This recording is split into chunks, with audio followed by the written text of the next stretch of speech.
Hello and welcome to Whisky.com, where fine spirits meet. And I'm here at the Lowlands and I'm at the InchDairnie Distillery.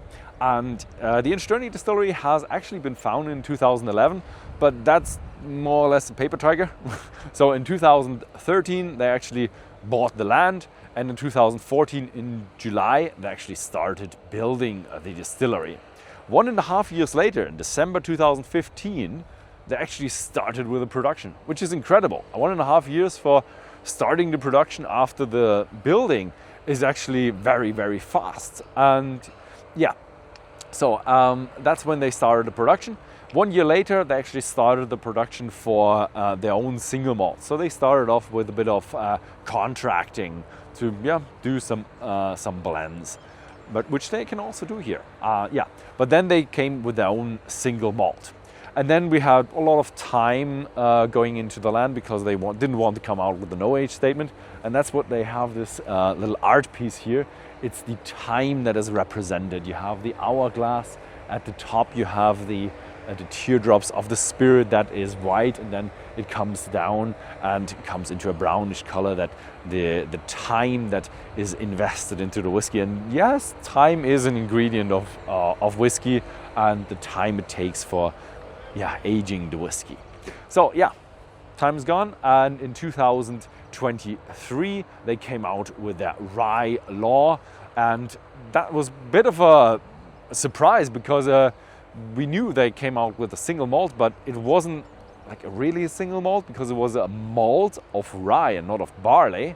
So they don't have like strict rules in Scotland for the rye, so they kind of stick to the American rules, and it's cool with the Scottish as well. So that's what they brought out with the rye, and we're gonna try it later. I'm really excited about that. A Scottish rye.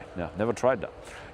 And the year later they came out with an 8-year-old of their own single malt. But enough said about the history. Let's get into the distillery and have a look how that actually is produced. You can see the distillery is very modern with a very efficient process. And it's actually more efficient than kind of the old process with the mash tun. But they do the new one more efficiently, and it looks a bit more industrial. It's not as traditional, but it is more environmentally friendly even. We come in with the malted barley. Yes, they do single malt, even though they could technically do grain as well, but they are single malt distillery. Currently, I can smell it. They are doing the peat run. But this is for a few weeks per year, and then they switch to unpeated for most of their production. What happens to the barley is you don't have a roller mill, you have a hammer mill, and it hammers down the grain into really, really, really fine bits. It is actually a flour. You could actually do a bake bread with it, but obviously they don't want to do that. What you then do is, if you would add the normal amount of water, you would end up with kind of a dough or cake or something. So they have to add a little bit more water to get this kind of soup-like liquid. It is then filled into the mash conversion vessel, which is the vessel where they can control the temperature, and the temperature is controlled so the enzymes can work with the starch and split the malt into maltoses, the sugar from the starch, which is then really, really nice and sugary. And the sugar is what you want to have, because sugar is the ingredient that you can turn in the fermentation into alcohol. So we have that sugary liquid, but we can't use it because there are the bits inside, and the bits are really unpleasant in the machine. So what they need to do is they need to filter it. And this here is the mash filter. This is a 45-stage mash filter, which for mash filter is pretty small, and they come in triple the size, 4 times the size, you name it. But it's a really nice mash filter, and you come in with the bits and the whole soup, and then the other side comes out a clear liquid. Everything stays in the mash filter, and this is then the perfect liquid, very, very pure for the fermentation.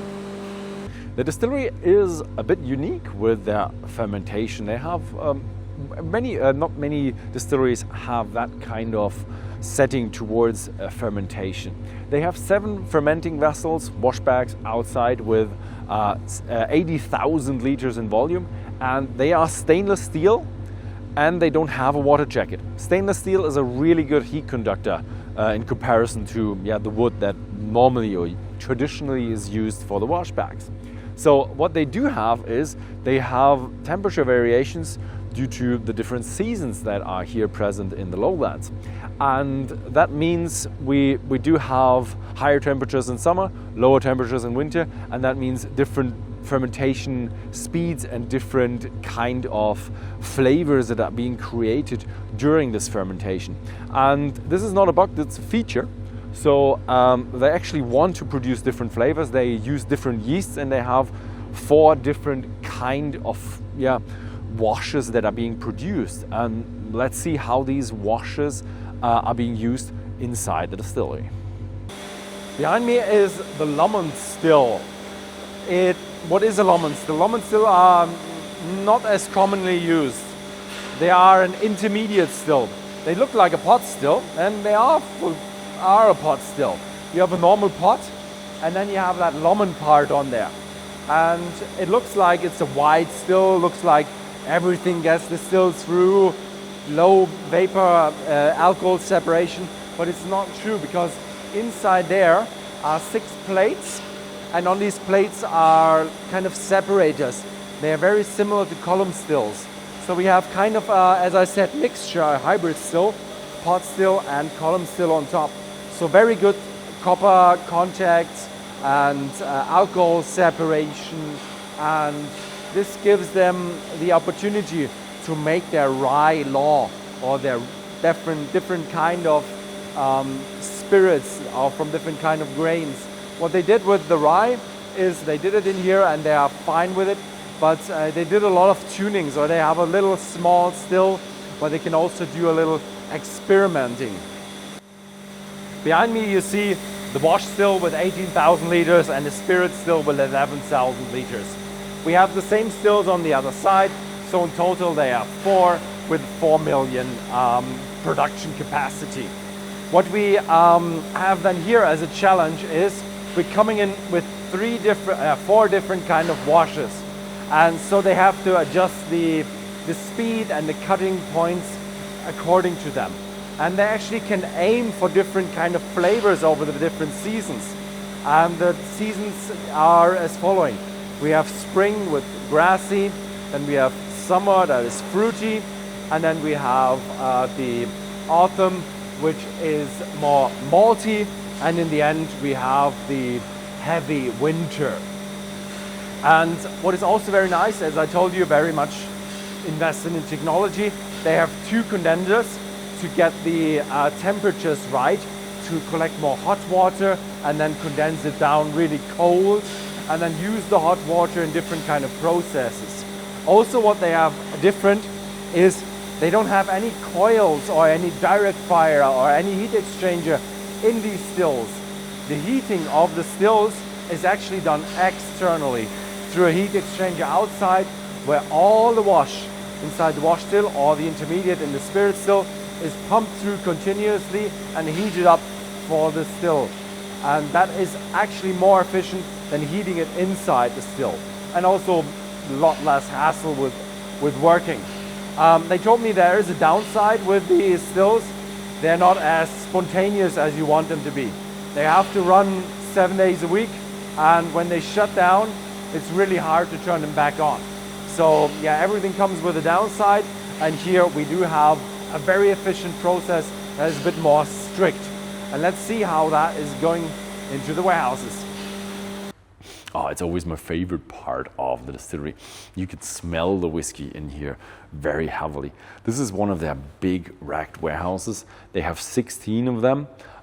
They are filled with casks to the roof, so they are pretty much full. So they told me about 95, 99% full. Depends on how much you want to stuff where you're not supposed to stuff, like in the hallways. But anyway, this is where they store their whiskey, and it's not just the InchDairnie and the Kinglassie. They do have other brands in here as well. also a few casks from other distilleries, but that's not their main part. Most of them is their own stuff. In terms of cask variety, they do have the bourbon cask, they do have sherry cask, they have wine cask, they have different kind of wine, different kind of sherry, so all around the varieties, and they're doing re-racking. And you can see where I'm going with this. So you have 170,000 casks, you have 4 recipes at least for barley, then you have the rye and some other experiments, and you have a lot of different casks. So this all has to be computerized, so they do know from the computer where every cask is stored, and then they can check and get the casks and samples for what they want to create. And some poor forklift driver has to take out 50 pallets to get to the very, very bottom cask, if unlucky that is the cask that they want to check. So there's one more thing. There's a cask club. There's a little, I call it Hobbit hole. It's a little dunnage warehouse. It looks a little bit like in the earth, but it is not. It's a normal dunnage warehouse where you can buy single cask for yourself. So they are owned by individuals. They have to pay quite some money for that cask, and then you can have your own cask mature for you and then bottle it sometime in the future. So this was it with the maturation and the process of how the InchDairnie whiskey is made. And let's get to drinking that stuff. So I'm sitting here with Scott Snedden. Yes. 11 years with the company, 20 years of experience with making whiskey, and master distiller here. So very knowledgeable guy. Thank you for having us. No, thank you very much for coming. So I've seen a lot in the distillery, and I'm really excited because you're a little bit different to all of that. So what are we having today? So what we've got here is at the moment we've got 2 brands, which is quite different in the normal of a distillery. And in front of us, it's not even what you would call a standard single malt. What we have here is our inaugural release of our RyeLaw from 2017, and then last year we launched our 2018 version of that. And then next to it, I've got Kinglassie. Kinglassie is our peated single malt, and in this bottle here is our double matured. So it's 8 years old, 4 years in an ex-bourbon cask, and then 4 years in a Amontillado seasoned cask. And then at the very end in the black bottle is the Kinglassie Raw, which is 8 years in the ex-bourbon cask. I'm really excited because I've tried a lot of rye, but I've never tried a Scottish rye. Well, I'm really looking forward to sampling. I'm really excited. I do like my ryes. It's very interesting. But I mean, the ryes that I've tried are always like virgin cask, American oak, stored in a rickety warehouse with a lot of temperature differences. Yes, and you've been around the distillery, so by having the equipment that we have here, we can make whiskey with different grains. We're not constrained by only using malted barley. So when we were looking at making whiskey from different grains, you go around looking in the world, and as you highlighted yourself, people think of rye whiskey, they think of America. And that was the first starting point. So by learning in how rye is made in America, we find that there is some clear definitions that have to be met in order to be called a rye whiskey in America. So that was our starting point, because there's no guidance, there's no book in making rye whiskey in Scotland, because it tended not to be done. So for us, the 3K parameters was it had to have a minimum of 51% rye, it had to be put into a cask at less than 63%, and that cask had to be virgin oak. They were the only 3. Oh, you're doing virgin oak? So they were the only 3 criteria. So being a Scotch distillery, we've taken the concept of that American rye and given it a contemporary Scottish twist. So what I mean by that is... Using used cask? So the rye that we use is malted. Okay, you're doing malted rye. Okay. So what we have done is we use a mixed mash bill, where we take malted rye at 53%, and we mix the grain with 47% malted barley.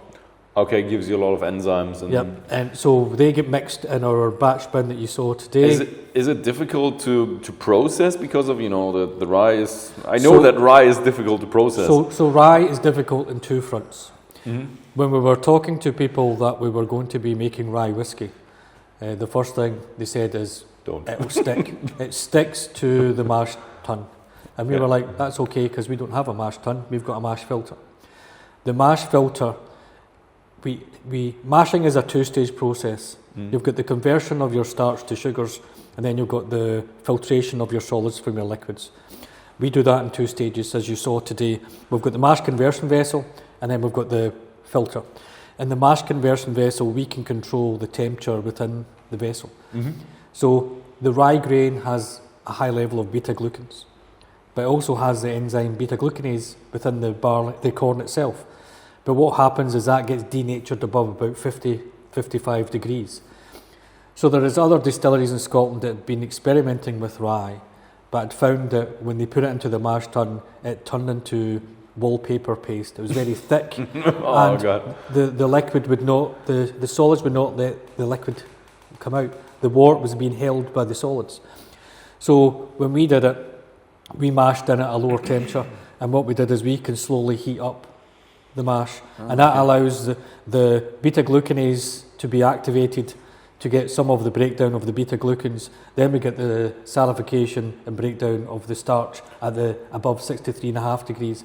So the vessel for us does the 2 stages of that was required. Okay, quite a long mashing then. So a long mashing, and even with our mash filter, a normal mash from start to finish takes us about 5 hours. But when we started doing the rye to start with, that went up to 8, then 9, 10, 11, 12, 13, 14, sometimes even 15 hours for a single mash. Ooh, okay. Even with the equipment, it still holds us. Now, the products we've got here, the rye from here was from the Black Isle, and it's So it's Scottish rye. So it's Scottish rye, and the second concern that people said is that it foams like mad. So what we did is, our mashing process is we don't do 1 mash to 1 washback. We do 4 mashes to 1 washback. Oh, okay. So the first time we did the rye, we put 1 mash into the washback. There's a lot of room, and after about 12, 16 hours, the assistant manager at the time, he went on top of the washback to check it. And the reason why he went up, because it was the middle of winter and I wasn't going up, and there was no activity. It looked like nothing. So we thought, okay. So the next mash, we put 2 mashes into the washback. Did the same thing. Didn't look like anything. The next day we put 3. Still nothing. And by this point, mash 1 is nearly done. We do a minimum of 50 hours fermentation. So after 50 hours of fermentation, we went in and we took a sample, and we had conversion. A normal mash for us is about 9.5 to 10% alcohol. For the rye, we were getting 7.5. Okay. So lower than what we got, but some activity nonetheless. So that gave us the confidence that we could then put our standard 4 mashes into the washback without having any trouble with the foam. Now this, not having the foam troubled us, and by sheer chance, a few months later, a grain merchant who knows Ian Palmer, the original managing director and founder, was coming past the distillery, and he happened to pop in for a coffee. And it was during that conversation we were talking about we're using a rye. He said, what variety are you using? And the variety for these is called Magnifico. What a great name for a product, Magnifico. Magnifico. And he says, yeah, that's the non-foaming variety. Oh, by chance you took the non-foaming. So by chance, we had chosen the non-foaming variety because the rye grain in the UK has got 2 uses. A big use is for making rye vita bread, and for that version they need the foaming variety. Okay. The other use is in anaerobic digestion, and what happens is they allow the crop to grow to the green stage just before it starts maturing and getting the seeds. They would then chop that down, and then that would go into an anaerobic digester to be the feedstock for the biomass to convert it into biomethane. Okay. And that's why we got the grain for the original one, okay. because it was earmarked for a bioplant where the commissioning overran, so they didn't need the grain at that point. So we got the grain as a result of that. Okay, nice. So I'm really excited. And is it used cask or Scottish? So or is it American? So what we have cask? here is we've got virgin oak casks. You did virgin, okay. From the Ozark region of America. Okay. And we chose, where do you choose? We chose what was available at the time. So for this one, it's here. So it is sweet and So cheers. Cheers. So cheers. And so, like you said, on the is. nose. So you've got experience of American rye. I've also got experience of American rye. So by malting the rye and by adding malted barley, we've tempered down that quite intensity that you associate with it. There's a lot of the spice and it does have a bit of that pine note, that freshness. Yeah. I didn't get much of the spiciness. I think there's a bit of a spice. There's a little bit of spice, just cloves and rye bread, but it's not as dominant as with the Americans. And the sweetness is pretty good. Because what we were trying to do is we want to create a rye drink for whiskey drinkers. So an easy Scottish sipping rye. So that's why the process we do now. One of the other points to make in achieving this is we followed the principles of double distillation. But the first distillation we used the wash still, the second distillation we used the Loman still. So the Loman still with the plates in the neck gives us a lot of reflux. So again, that's tempering down the intensity of the distillate. So that mixed with the American virgin oak cask, I think we've achieved what we set out to do, a nice sipping rye. Yeah, Sludgy? Sludgy.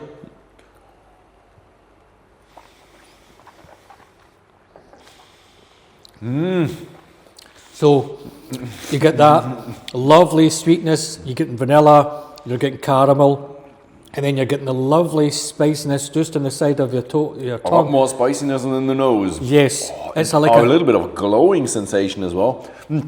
All around accompanied with a good amount of sweetness, a good amount of virgin oak character, let's call it that way.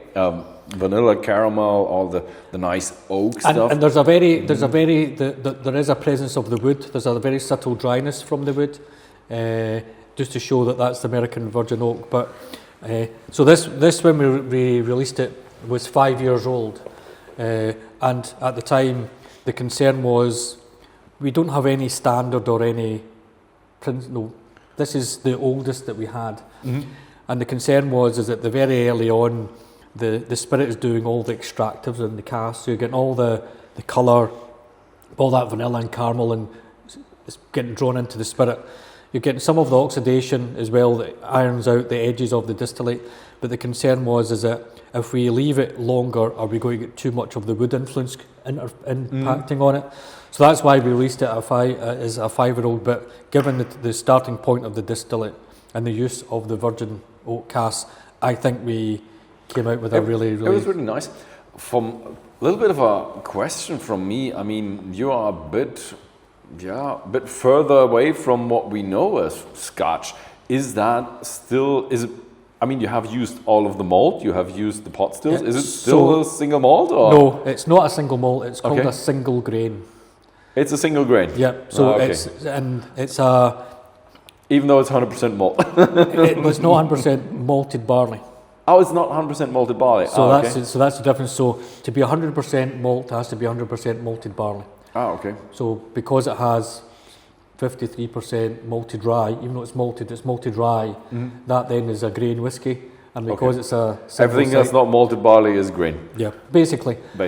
And that's been. But except from that you have to call it a grain. The SWA is happy with you, or are they? Yeah, I mean So what happened is when we were investigating rye grain, there was a 1908 Royal Commission, and in the 1908 Royal Commission there was sheriffs of the Crown who would go around all the distilleries and interview and speak to either the owners or the distillery manager. And that is an actual record. And in that record, it clearly states that there was rye grain being stored in the silos of whiskey distilleries. So we could then demonstrate that rye as a grain had been used in making whiskey, Oh, okay. but there was nothing detailed in saying how it was used. So that's why the inspiration Yeah. then came. Probably they spiced in a little bit of the grain because of the stickiness of the Yeah, situation. it could be. It was done in there might be they used a smaller portion of the rye than we used, but that's why we went to the guidelines for American rye that stipulated a minimum of 51% Yeah. rye, and that's the result. It definitely tastes like a rye. Yeah. So what's the difference between the first one and the second So one? Because the second one is also a RyeLaw. Yes. So this is, we call this one the 2017 vintage, and this one is the 2018 vintage. And the difference being is when we got the grain for the first vintage, we had enough for 2 years worth. So this is using the exact same grain that was used in the initial distillate. And we followed the exact same principles that we had done for the first year. And the only difference being is that the virgin oak that we used was from the Appalachian Forest of America, not from the Ozark. So The Appalachian's a bit more to the ocean, the Ozarks yes, are a bit exactly. inland, right? So what we did is we put it in, and as it was maturing, we were finding that there was subtle differences in the flavour and the nosing than what we'd done in the first year. And the confidence that we had with the first batch meant that this time round it is now 6 years old. So it's one we've had the confidence that it could go that one more year. So Slange, I would like your view on what you think is the difference between on the nose and on the taste. I don't want to. It's not as sweet as the first one. It's more mature. It has a bit more oaky texture, an oaky thing in it. In terms of the spiciness, I would say similar. I would say similar with that. But that's the key. The key difference we found is that there's not as much of the caramel and vanilla presence that there was in the first one. Yeah, it's a bit. I would have guessed more like maybe more second fill than first fill. Again, virgin oak. Virgin oak, but it feels like there's not as virgin, straightforward additive. I like it. I'm excited about the taste. Oh, so Slange.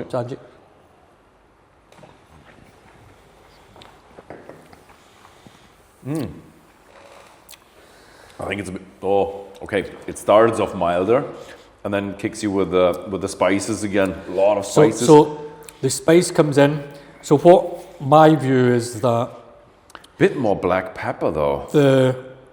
The first cask, the vanilla and caramel are a very prominent flavour, which means that the wood and the spice from the rye are a lot bit more down. By reducing the vanilla and caramel content and effect, it's allowing the rye spice and the wood, I think, to be more prevalent. Yeah, and it has that freshness, that pine needle freshness, resin, maybe a bit of spearmint in there. So it's strange that this is also a what do you call it, virgin oak, because I would have guessed not to be a virgin oak. Yeah. If it was blind tasting. And that is just showcasing that by, in this instance, changing the cask type, we're bringing the liquid into a completely different light. And when you introduce a new product, rye whiskey in Scotland, what's that? Nobody knows what it is. And the first one is more attuned to the sweetness and the spices present, but a little bit more subdued. The bourbon whiskey drinkers or malt whiskey drinkers, it's a natural or a good introduction, and they understand it. With the second vintage, those that are more established in the more dominant flavours of malt whiskey, but also those that are more into American rye, they find that this to be more in line with what they expect it to be. So by changing the wood, we've got different proportions of flavours coming out. Yeah. So very nice. I really like that someone did a Scotch rye, but I don't think you're going to get that many followers because of pretty much everybody does the traditional mash tun, and I don't think they can handle it. There is some. I mean, the Borders Distillery have done some trialling with rye. So is Bruichladdich and their Victorian Tumbler mash tun. They've done rye, and they've released it. Diageo, they've got a big, huge grain distillery nearby. I mean, there are tons of them who said, "Oh, we Manchurian rye cast. That was a cool thing, but making really a rye is just something very interesting." But I've seen the whole distillery, and you have quite a different process. Let's take out the mash filter and stuff, even though that's probably also more environmentally friendly and efficient. The whole distilling, you kind of, do you lose energy or do you gain energy? Yeah, so the distilling is both an energy efficient mechanism, but also a flavour mechanism. So most distilleries, the fundamentals of making whiskey is you boil up the beer and you then collect the vapour. So in a traditional distillery, that would be done in a big, huge worm tub, where all that energy you've put into the vapour you just lose again. More modern distilleries then use shell and tube condensers, where you're putting warm water through it, so you're recovering some of that energy back. We've gone a little bit further, so we've got 2 condensers,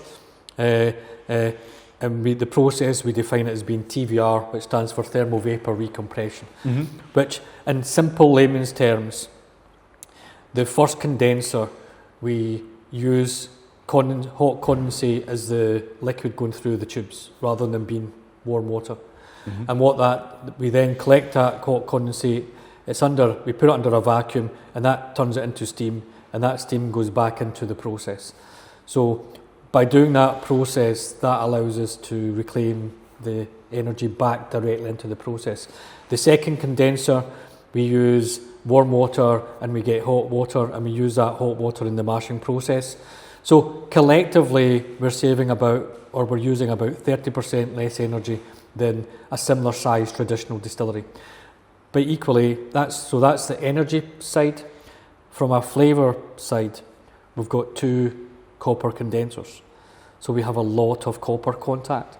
So that does have an impact on the flavour of our new distillate. Okay, so you're really not that sulfury and not that really marine flavours. Yes, but you are really, let's say, pure or refined, I would say. I would say I think by removing those sulfury notes, we've got when I'm doing the spirit, we have elements of fruits and floral notes. We've also got some malt flavours coming through, and also our spirit's got quite a wide breadth of flavour. It's quite a good complex flavour, and that's through the mashing process, the fermentation process, but also the distillation process, all play a part in forming that distillate. Okay, very nice. So I really like it. It looks a bit more complicated, but I think it's really worth it. 30%, that's a huge deal when there's a lot of energy going into the distilling. Well, as a distiller, your second biggest cost to production is your energy. Yeah, so definitely. By saving on the energy there, that enables us to do these fun things. It's not just environmentally friendly, it's also cheaper. And good that it works with your style of whiskey and the flavour as well. So the third one here is our first single malt whiskey. Okay. But nice. It's not the traditional introduction of single malt whiskey. So what we have is our Kinglassie as our brand of peated single malt whiskey. So how much peat are we talking about? So in the malt, it is 50 ppm parts per million of phenols. But we're not we don't say we're in an island, we're on the mainland of Scotland. So we use mainland peat. So the mainland peat derives from a location near Aberdeen, in the north of Scotland. And it's different in the type of peat. So peat is basically a breakdown of the old vegetative state built up over a period of time. And in Islay, there's no trees, so it tends to be more vegetarian. It's quite intense, quite tightly packed, and the influence of the sea does have an impact on it. With mainland peat, it's more smoke, not the same heavy medicinalness you can associate with Islay. So for the Kinglassie that I've got here, it's 8 years old. It's spent 4 years in ex-bourbon casks, but then a further 4 years in Amontillado seasoned casks. So it's 8 years old. The Amontillado is the medium sweet one, right? Yes. So the Amontillado for me is a loveliness. What always come out of it is you get less of the Christmas cake and more of the nuttiness coming through in the Amontillado, in my view. So it's an Amontillado seasons cask. The casks, we chose American virgin oak as the starting point. Mm-hmm. It's seasoned in the hot Spanish sun for 2 years. It's then formed into a cask. It's seasoned with Amontillado wine for a year, and then they come to us and we've filled the spirit straight into them. We don't call it a sherry. That's why we've defined it as being Amontillado, because it's not in the region of Jerez.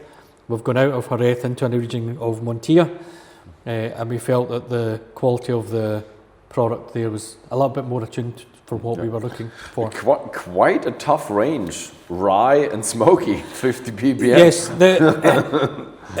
by being a new distillery, we could quite easily have followed the same route that everybody else was doing and released a single malt at 3 years or 4 years or 5 years. The thing is, they sound tough. I mean, the first two were really drinkable. Yeah, I mean, with a peated whiskey, you can release it a little bit younger. So that's why it's an 8 years old. But the concept is, we don't do things by half. No, the RyeLaw was taking the concept of rye and giving it a contemporary twist. The peat here was, when people drink peated whiskey, it's a very divisive drink. You either love it or you hate it. Yeah. And that's because the flavours are quite intense. So it's quite, define it as, a lot of one say it's quite a monster. So for the concept here, it was who said that peat had to be a monster. What I mean by that is peated whiskey can be accessible, that not that intensity, but the smokiness to it. Mm-hmm. And by using the mainland peat, it gives me access to that smokiness, but not the intensity. In terms of your fermentation and distilling, is that a mixture of the different fermentation seasons, or is that? So this one here, the Kinglassie we do in the winter, and we only do Kinglassie in the winter time. So it's more of the, and we do, was a heavy one? Yep, so we do it for 1 week in December, and for that we use heavily peated Fife grown barley, and we also use a combination of liquid yeast and dried yeast, because the dried yeast we want to expand on the phenolics flavouring within it. So that's again a mixture of different yeasts. And then the cut points, we've reduced the cut points a little from our standard distillate, just to try and get more of those phenolic compounds, but not too much. As I said, we want this to be, you know, it's peated but not intensely peated. Mm-hmm. Okay, so, let's try it. Thank you. Cheers. Cheers. Okay. So on the nose, there's a very subtle indication that what's to come, but it's not your intensity. It's a very, there's a little of smoke, just a little puff of smoke just in the periphery in my nose. Just a subtle sign of what's to come. But without knowing that I'd said it's a peated whiskey, you'd probably never know it's a peated whiskey. It has a very slight peat note. But very subtle, just in the background. I like it. It's a dry, but a little bit of a hay and grassy kind of thing going on. And a little bit of a, I don't know, fruitiness, maybe. No, there is. I mean, the distillate is got a lot of fruit, and then the smoke is in the background. It's interesting you said the nuttiness. The nuttiness is I get derived purely from the Amontillado, and that's sitting there as well. Oh yeah, I'd like to try it. So cheers. So cheers.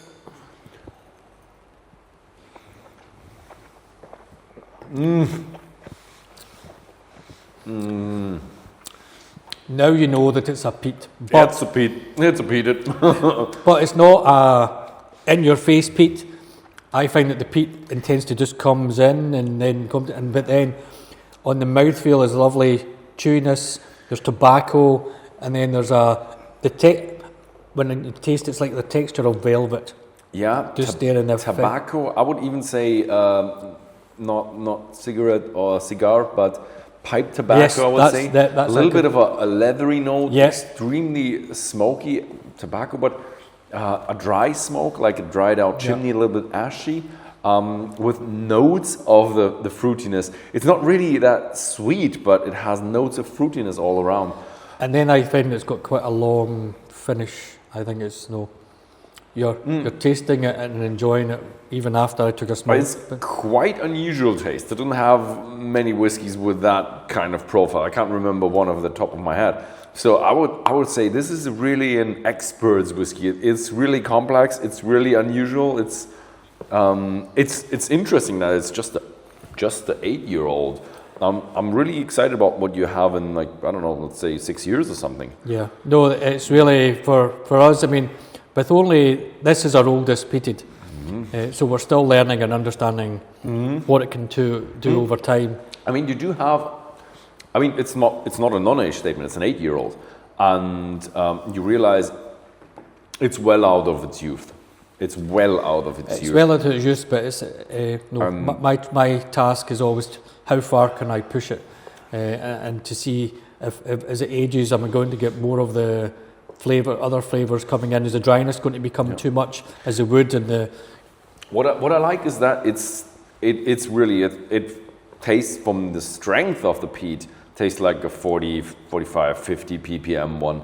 So, but it's far away from Islay as it can. It's really mainland peat, highland peat, a little bit of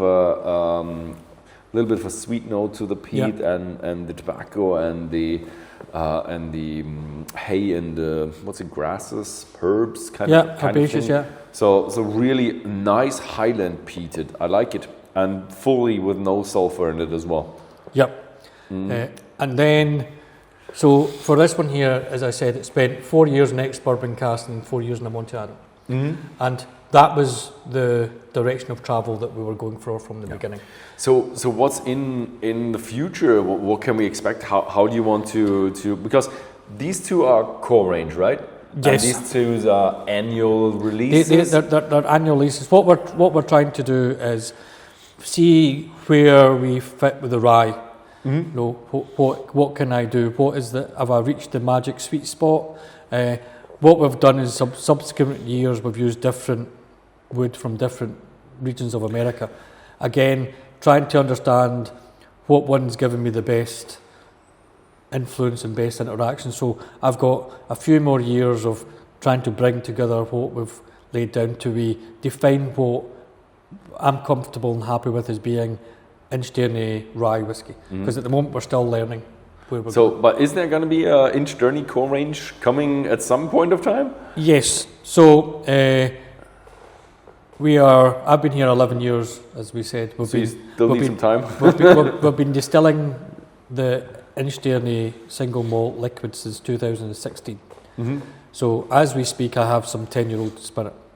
Okay. So what I'm looking to do is I'm trying to bring together the distillate from the different seasonal production into a single product. So I'm looking towards doing something that can be released in 2027 next year. Oh, okay. Nice. So you'll just have to watch this space as people say. I mean, for whiskey, it's just a blink of an eye, I would say. Yeah, Usually it's like, we still need 2 decades. and we're fortunate that we've been allowed to let it go. You know, your first releases of your single malt at being 10 years old. No, we've been allowed to do that. Oh, that's really nice. Which okays it. So the last dram here is with the Kinglassie. 4 years in ex-bourbon, then 4 years in Amontillado. But we didn't put all of the original distillate into the Amontillado. We kept some of it into the original ex-bourbon. And when we were getting good positive feedback from people for this one here, we know I'm a whiskey drinker, and I know that there's whiskey drinkers. When you say it's a peated whiskey, there's an expectation of what that peated whiskey is. So this is the flip side to the sweetness of this one here. So Okay. So that's why it's called raw, and it just spent 8 years ex-bourbon cask, so there's no hiding. That's a bit lighter. Is lighter. It has the same age, but just minus the Amontillado. That's it. That's exact. Okay. That's the only So difference. this is more, as you say, raw. It's more towards the distillery character. More towards the distillery character, and just showcasing what it can do. The Amontillado was pulling down some of the intensity of the peatiness in the nose and in the taste. So this one here, there's nothing holding it back. This is, as you said, the distillate. So see if you on the nose. Oh, it's a lot. Oh, this is one of the lighty, grassy, but it's the same. It's also what's it called, a winter distillate. Yep. This is the exact same distillate. All it is some of it went into the Amontillado and some of it got kept. So again, you're not getting that indication that there's peatiness to it. I get some small amount of fruit coming through, but there's nothing to suggest what it is. It's strange that it hides the smokiness so well, because you do get a bit of fruit. It's a light, nice, feels a little bit like bourbon cask matured whiskey, 8-year-old, just as you expect, with a little bit of a smoky side. And I guess I'm gonna get hit by the smoke again, huh? Yeah. So Post.